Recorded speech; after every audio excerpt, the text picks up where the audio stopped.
Hi again everyone, welcome back again to Bitcoin Update.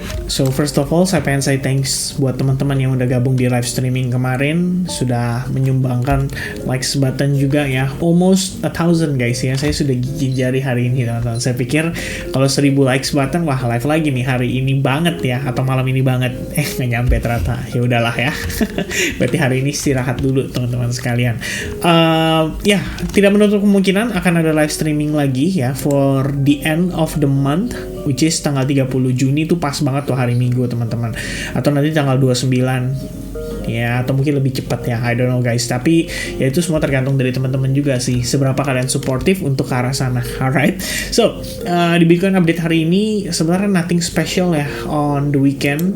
Bitcoin back and forth, mungkin nanti malah discussionnya lebih ke kayak DXY ya kan, kemudian kita ngomongin soal kondisi secara keseluruhan kayak total market cap ya daripada Bitcoin, altcoins, Ethereum, dan kawan-kawan.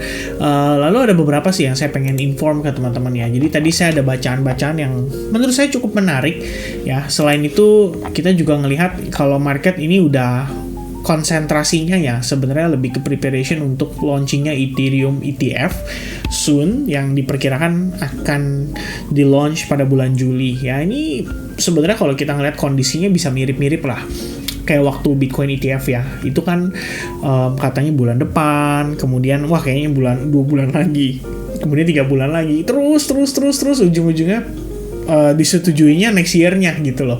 Jadi dari pertengahan tahun 2023 tuh sentimennya udah di build up, Januari ternyata baru di approve gitu kan. Ini masih panjang lah, tapi ya saya rasa ada alasan kenapa Ethereum dominance juga nanjak ya dalam beberapa minggu terakhir. Jadi itu bisa menjadi sebuah indikasi bahwa memang para pelaku pasar secara sentimen sudah beralih ke sana.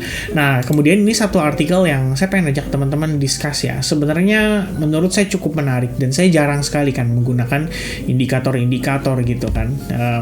Beberapa indikator yang saya pakai ya probably kalian udah tahu. Rata-rata saya pakai tuh MACD, kemudian exponential moving average ya kan. Selebihnya ya udah price action dan sentimen pasar yang kita lihat. Nah, yang menarik teman-teman sekalian, jadi di sini dijelaskan ya dari salah satu analis, saya nggak tahu nama analisnya siapa di sini, nggak dicantumin ya. Tapi yang pasti, oh ini dia ya, source-nya dari Roman ya. Roman ini post ini di Twitter. Yang dia lihat adalah posisi RSI-nya tuh udah creating lower low. Tapi kalau kita lihat posisi Bitcoin pada perspektif time frame weekly, dia terus secara konsisten creating higher low. Yang sebenarnya artinya apa teman-teman? Artinya simpelnya adalah divergence. Jadi kondisi seperti ini seringkali dikatakan dengan istilah hidden bullish divergence ya. Ketika momen si relative strength index atau indikatornya membentuk lower low, tapi posisi daripada market price action-nya itu dia creating higher low. Nah, di case kondisi kayak gini dikatakan dengan hidden bullish divergence. Sebenarnya kalau kita lihat secara logikanya, simpelnya gini. Ketika harga Bitcoin di sini ya, ketika harga Bitcoin di kisaran I don't know, ini maybe around $40,000 ya, itu posisi relative strength indexnya berada di kisaran mungkin 68, 69 ya, intinya tinggi teman-teman. Jadi dianggap apa? Ini dianggap kayak overbought lah ibaratnya. Nah, sekarang posisi harga itu di kisaran 56.000 ya lebih kurangnya. Indeks RSI-nya itu udah mendekati level 60 gitu loh. Ya katakanlah di 63 deh atau 64 gitu. Nah, sekarang sedikit lebih tinggi, harganya di 64.900 atau 65.000. Jadi dari 56 ke 65.000 itu kan selisihnya $9.000 ya. Tapi RSI-nya indeksnya itu lebih rendah lagi, bahkan mendekati level 60 dan bisa jadi lebih rendah lagi teman-teman. Yang depend on how the close candle pada pergerakan hari ini. Nah, kemudian yang di-highlight lagi sama dia adalah dari sisi Bollinger Band ya, yang sudah semakin mengkerucut, menandakan sebenarnya volatility-nya itu semakin menyempit. Nah, ini seperti pembahasan kita kemarin ya, pas banget di live streaming saya ngomongin soal apa? Soal US Summer Holiday ya. Di US itu lagi libur musim panas teman-teman sekalian. Jadi memang para pelaku pasar kelihatannya kecenderungan tidak mau terlalu involve ya di dalam volatilitas market. Jadi ada beberapa yang mungkin sell in May and go away. Go away-nya tanda kutip itu adalah liburan teman-teman. Karena setelah lewat bulan Mei itu memasuki musim panas. Dan kalau di US itu ada yang namanya US Summer Break, di mana orang-orang atau anak-anak sekolah tuh pada liburan selama 3 bulan loh. Ya dari awal Juni katakanlah sampai sekitaran memasuki bulan September atau bahkan mendekati akhir September. Liburan tuh mereka, liburan musim panas. Nah, ini para pelaku pasar ya, seperti orang tuanya juga adalah kita liburan dulu, santai ya, out dari market dulu. Dan kalaupun US stocks-nya nggak terlalu terdampak, at least kriptonya terdampak gitu. Kita bisa ngeliat pelemahan volume yang terjadi dalam beberapa hari terakhir. Nah ini similarly ya, ada pertimbangan yang lain juga teman-teman. We are forming more bullish continuation indications on higher time frame. Once volatility is built, we can finally full send to $90K ya. Ini dari siapa nih ya yang nge-push ini? Ya, saya nggak tahu teman-teman sekalian ya. Ya intinya ada berbagai pandangan-pandangan lah yang secara kondisi tuh memang ya actually everything still looks good ya. Mungkin memang ada pertimbangan kalau market bisa koreksi lebih jauh ya. But what is the case? Ya so far sih kalau buat saya teman-teman, selama Bitcoinnya nggak ngasih konfirmasi, selama Bitcoinnya juga masih survive bertahan di EMA 21 kayak di level ini gitu ya. Ini kan bottomnya di mana teman-teman? 61.000 ya, $61.500 ya, that's a low support level ya. Dan kalau misalkan kalian juga melihat secara keseluruhan pergerakan ini kan in the end kita tuh sebenarnya sedang tersqueeze dan dilema antara level supportnya yang terbentuk dari ATH pada tahun 2021 ya, kita bisa bilang teman-teman. Dan di sini kalau kalian perhatikan dengan seksama, levelnya tuh bulat sebenarnya, $60.000 ya, more or less-nya kayak gini guys. Oke, there we go. $60,000 ya, more or less-nya resistance, support, and then become support at least dalam beberapa pekan terakhir sejak bulan Maret kita udah mencapai level itu. Nah, $60.000 ya adalah level yang sangat krusial, perlu dipertahankan oleh Bitcoin.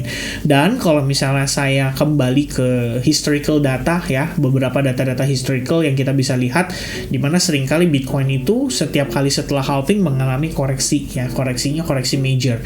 Rata-rata sih 20%-an teman-teman sekalian. Tapi kalau dibilang 20% ini bukannya udah gitu kan. Kita udah ngelihat dari top at least dia 23%. Kalau dari sejak halvingnya sih mungkin around ya 13%-an gitu. Dan pada case di perspektif time frame besar yang saya percaya adalah di sini kita feeling the fair value gap.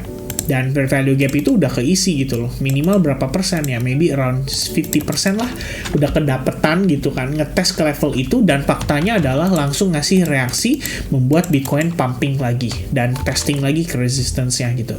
Tapi kita juga percaya bahwa resistance ini bukan resistance yang gampang untuk dijebol, karena dari faktor fundamental makroekonomi masih banyak lah faktor-faktor yang belum mendukung situasi itu untuk valid.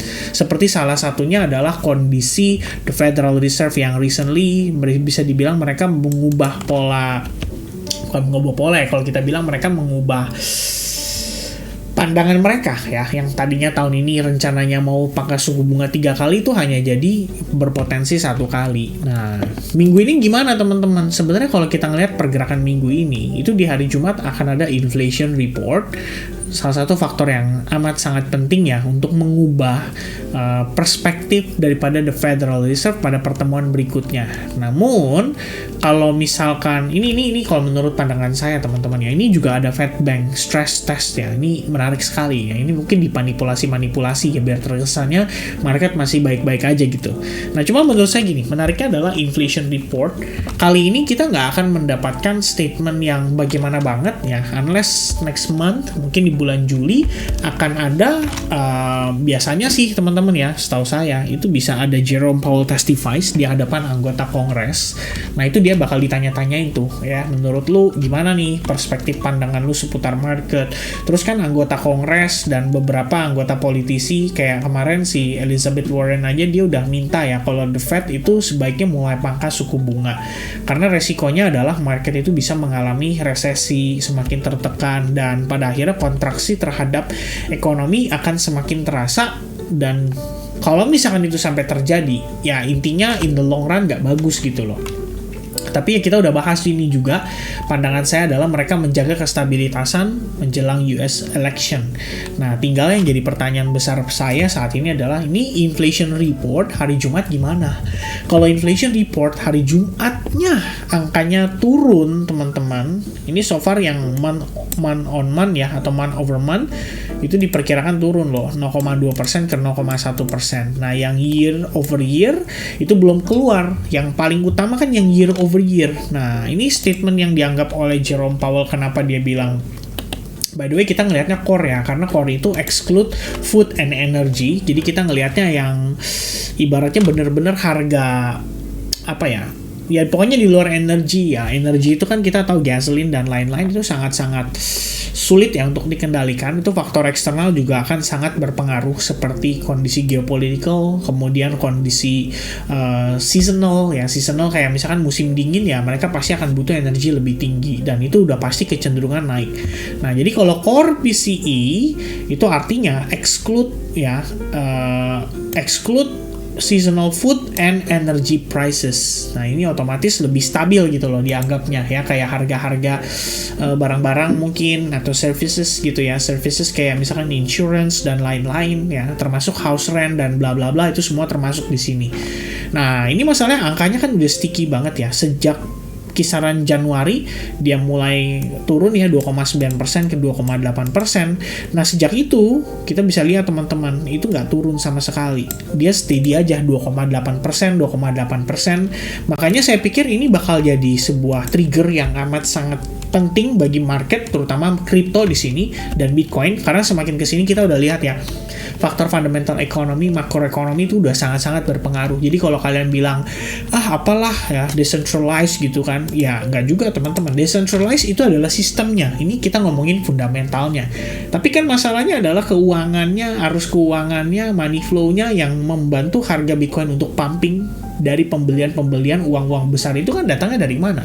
Ya, dari mereka-mereka institusi yang sangat memperhatikan makroekonomi. Jadi hal itu tidak bisa dipungkiri. That's why pada hari Jumat nanti akan jadi kunci utama ya untuk kita ngelihat whether Bitcoin akan make a move, menghajar resistance di atasnya, which is mungkin sesuai dengan ekspektasi ini, dimana kita ngelihat ada indikasi market bisa berpotensi bottoming very very soon, which is kisaran 64.000 sampai 65.000 lah katakanlah level-level itu, atau after news yang ternyata di luar ekspektasi, malah angkanya naik dari 2,98 jadi 2,9 atau bahkan 3%. You know what possible happen after that adalah more rejection to the market ya. Kita bisa ngelihat dia turun, probably itu bakal ngebawa Bitcoin untuk testing ke exponential moving average 21 perspektif time frame weekly yang ada di kisaran harga 61.000 sampai 60.000 dolar, merupakan level support resistance ya. Oke. Nah, itu sementara sih kalau saya lihat yang berpotensi terjadi pada si Bitcoin teman-teman sekalian ya. Jadi saya nggak bisa banyak memberikan pandangan lain karena to be honest, market juga flat. Kita sudah jabarkan kemarin secara detail ya apa yang membuat market flat. Bahkan it's almost the same ya dengan summer break pada 2023 gitu loh. Kalau kalian lihat 2023 tuh posisinya di sini. Nah, ini konsolidasi sampai kapan? Sampai Oktober. Jadi begitu lewat September masuk Oktober baru ada pergerakan gitu loh. Market baru balik lagi dan make a move. Apakah di sini kita juga bisa konsolidasi terus sampai nanti Oktober? Ya, who knows teman-teman sekalian. Karena kebetulan bertepatan dengan kondisi itu, dan ya pasca Bitcoin halving juga bukan sekali gitu ya kita ngelihat market konsolidasi. Ada beberapa kali momen di mana market Bitcoin price itu mengalami konsolidasi dulu sebelum akhirnya dia bergerak parabolik dan eksponensial. Nah, itu baru mungkin altcoins akan menyusul gitu. Oke. Nah, sekarang kalau dari perspektif daily gimana, Vin? Daily saya beranggapan bahwa overall Bitcoin itu bisa terkonsolidasi lebih panjang dengan potensi retest very very soon itu adalah 62.000 dolar teman-teman sekalian ya. Pada prosesnya tidak menutup kemungkinan juga kita bisa melihat dia rebound sebelum pada akhirnya dia turun lagi atau mengalami rejection kembali. Kalau kita lihat dari total 1 itu kita udah dekat banget memang dengan area demand-nya juga. Proses penurunan yang terjadi di sini juga sifatnya saya bisa bilang sangatlah korektif gitu ya. Jadi kita bisa katakan bahwa proses ini tuh sangat mendukung sebagai tanda kutip bahwa all of this movement adalah bagian dari koreksinya. Namun tidak bisa dipungkiri kalau misalkan altcoins lebih berdarah ya gitu kalau kita lihatnya teman-teman, ya tidak lain dan tidak bukan karena ada efek dari Bitcoin dominance juga yang recently dia mengalami penguatan gitu loh.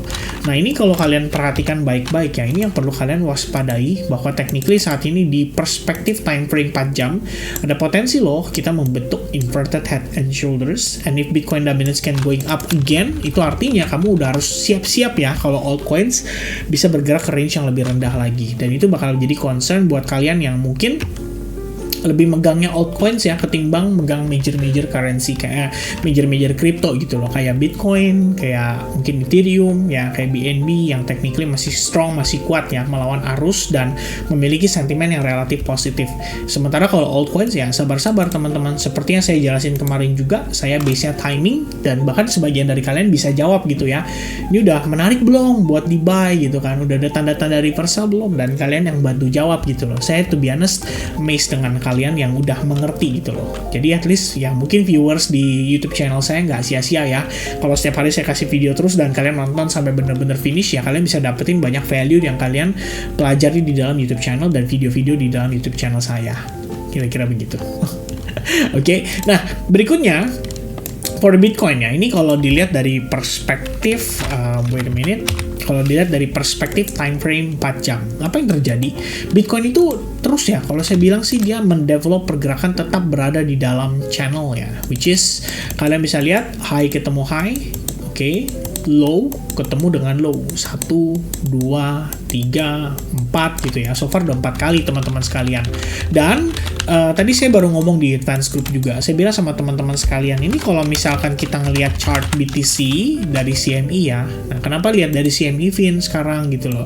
Ya satu sih faktor yang perlu kita ketahui teman-teman, makin terlibat para institusi ya otomatis hal-hal yang berbau seperti exchange, terutama Chicago Mercantile Exchange ya, dia kan nawarin options contract, futures contract, ini pasti akan menjadi acuan juga gitu loh.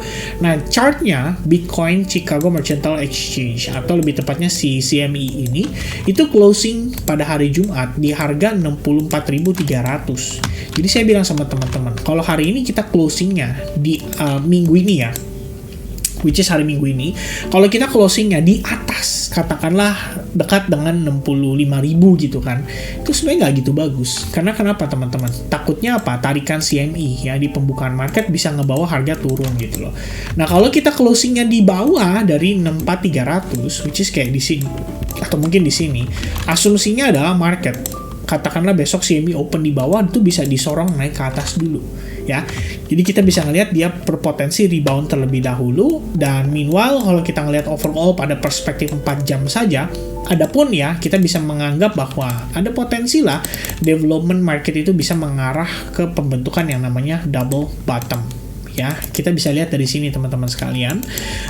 Salah satu faktor yang kita bisa perhatikan juga adalah dari segi indicator yang sebenarnya not this one, kayaknya terakhir saya ngecek MACD deh ya, ini MACD ya teman-teman sekalian ya. I think this one ya udah dikatakan dengan istilah hard divergence. Karena kalau kita lihat dia terus-terusan creating yang namanya higher low. Nah ini cuma tinggal masalah waktu aja. Dan bahkan ya menariknya adalah kalau Bitcoin katakanlah ntar turun lagi nih ke 63.700, 63.500 gitu. You know what happen? Possible kan begini lagi teman-teman. Maka ini artinya ada potensi apa? Dia mengalami kembali yang dinamakan dengan istilah bullish divergence. Nah ini menandakan bahwa momentum selling pressure pada Bitcoin semakin melemah. Namun, saya juga tetap mengingatkan kepada teman-teman, paling enggak, kalau kalian butuh validasi yang ideal, kalian butuh ketika kalian buy, habis itu ini beneran jadi dip-nya, terus dia langsung mantul. Maka, Anda perlu perhatikan bahwa Bitcoin tuh minimal mengalami yang namanya reversal terlebih dahulu gitu ya. Dia breakout dari si falling wedge, atau mungkin di sini kita ngelihat ada exponential moving average ya, 21 dan 8, ya dia posisinya masih sebagai selling pressure ya kan, kita bisa lihat dia sebagai resistance tuh ya, every time harga testing itu kena reject gitu loh. Saya bisa marking seperti ini ya, ini dan juga terakhir di sini kalian bisa perhatikan ya, itu semua kena rejection ya, reject gitu loh. Nah bahkan untuk hari ini sekalipun ya, padahal weekend gitu kan, tetap aja kalian bisa lihat deket EMA 21 reject lagi gitu ya. Jadi ya saya juga tidak mau terlalu over spekulatif ya. Terus terang walaupun saya ngelihat ada beberapa price action yang menarik ya, technically bisa di execute gitu loh. Kayak tadi sebenarnya saya sempat mention ke teman-teman di advance group bahwa saya ngelihat PP cukup menarik ya. Tapi menariknya di PP di sini itu sekedar dia baru forming yang namanya symmetrical triangle pattern. Jadi kita belum ngelihat dia berhasil breakout gitu. Ya technically dia cuman konsolidasi. Nah saya bilang sama teman-teman ini kalau dia breakout boleh ya dimanfaatkan ya, tanda kutip boleh dimanfaatkan, tapi belum dapat fake breakoutnya teman-teman sekalian. Same like Ondo ya, saya ngomongin Ondo bahwa oke, Ondo ada potensi nih developmentnya membentuk seperti falling wedge teman-teman sekalian gitu ya. Ini kalau sebenarnya breakout tuh bagus, namun kalau kita lihat breakoutnya pun nanggung. Yang terjadi adalah dia breakout tapi nggak mampu ngambil high point ini ya. Ini jatuhnya apa sih kalau kita lihat teman-teman? Berpotensi memang membentuk yang namanya inverted head and shoulders, tapi pada akhirnya nggak valid, tidak mampu breakout neckline gitu loh ya. Ini kalau bisa breakout ya, retest di sini kan bagus, bisa dimanfaatkan dengan proper, tapi akhirnya belum terjadi juga. Faktor apa? Weekend juga ya. Di sini flat konsolidasi, begitu Bitcoinnya tadi gerak, Ondonya juga ikut gerak gitu loh, tertekan lebih jauh. Nah ya, jadi untuk saat ini ya ini buat saya pribadi ya, saya coba untuk inform ke teman-teman, tapi bukan merupakan ajakan membeli. Saya masih hold di near protocol doang guys. Ini posisi dia masih flat konsolidasi membentuk yang namanya ascending triangle pattern ya. What makes this better adalah pada saat Bitcoin dia creating lower low, near protocol somehow still maintain di previous low. Jadi sebenarnya cukup menarik gitu. Tapi saya ngerasa ini juga kayaknya udah pelemahan momentum, terlalu lama ngabisin waktu. Mungkin idealnya adalah di minimize resikonya, di close sebagian, supaya nanti Senin pagi pembukaan juga kita menghindari manipulasi market ya, sekiranya seperti itu.